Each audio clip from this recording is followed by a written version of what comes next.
جگہ جی لگانے کی دنیا نہیں ہے، یہ عبرت کی جان ہے، تماشا نہیں ہے۔ وہ ایک خاک سر یہ مکاں کیسے کیسے، مکین ہو گئے بے مکاں کیسے کیسے۔ جب سے بنی ہے دنیا لاکھوں کروڑ آئے، باقی رہا نہ کوئی مٹی میں سب سمائے۔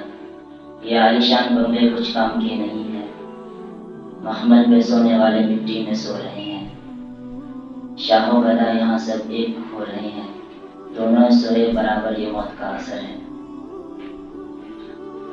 قبر یہ روزانہ کرتی ہے پکار، مجھ میں ہے کیڑے مکوڑے بے شمار۔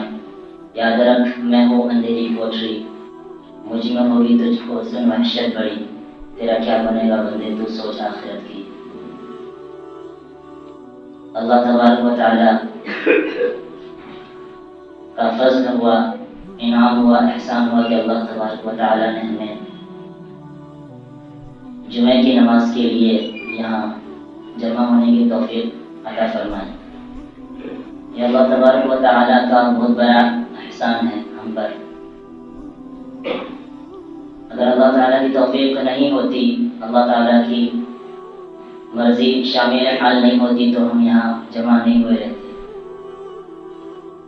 کتنے لوگ پچھلے جمعہ میں شاید جمعہ پڑھے تھے، اس جمعہ میں انہیں جمعے کی نماز پڑھنے کی توفیق نہیں ہوئی، وہ اللہ تعالیٰ کو پیارے ہو گئے۔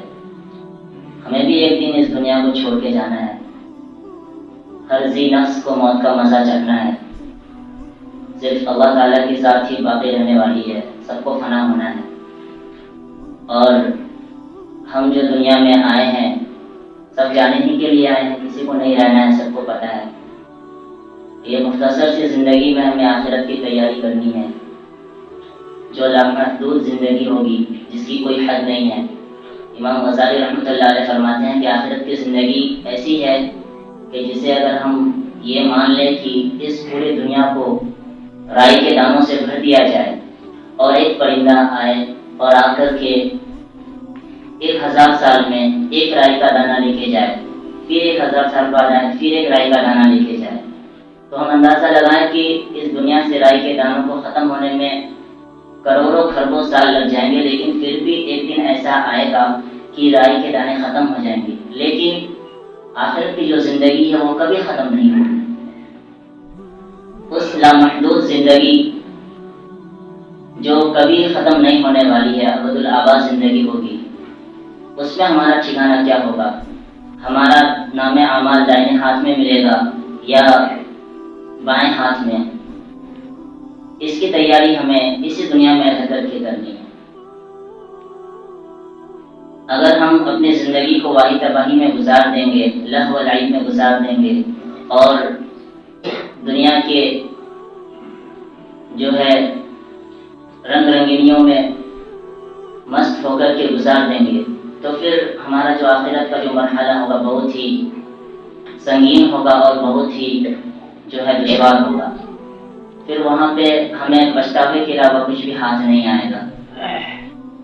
اور سب سے پہلے تو آخرت کی منزلوں میں جو سب سے پہلی منزل ہے وہ قبر کی منزل ہے۔ حضرت عثمان رضی اللہ تعالیٰ عنہ جب بھی قبرستان کی طرف سے گزرا کرتے تھے یا پھر ان کے سامنے عذاب قبر کا ذکر ہوا کرتا تھا تو آپ رضی اللہ تعالیٰ عنہ اتنا رویا کرتے تھے کہ جو ہے داڑھی مبارک تر ہو جایا کرتی تھی۔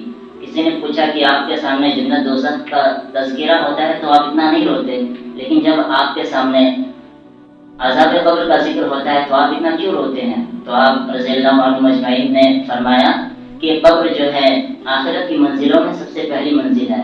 اگر اس میں کسی کو کامیابی مل گئی تو اس کے آگے کے جتنے مراحل ہیں اس میں بھی وہ کامیاب ہوگا، سرفراز ہوگا۔ اگر بندہ پھنس گیا اور اس میں پکڑ ہو گئی تو آگے کے جتنے بھی مراحل ہوں گے وہ اس کے لیے دشوار ہو جائے گی۔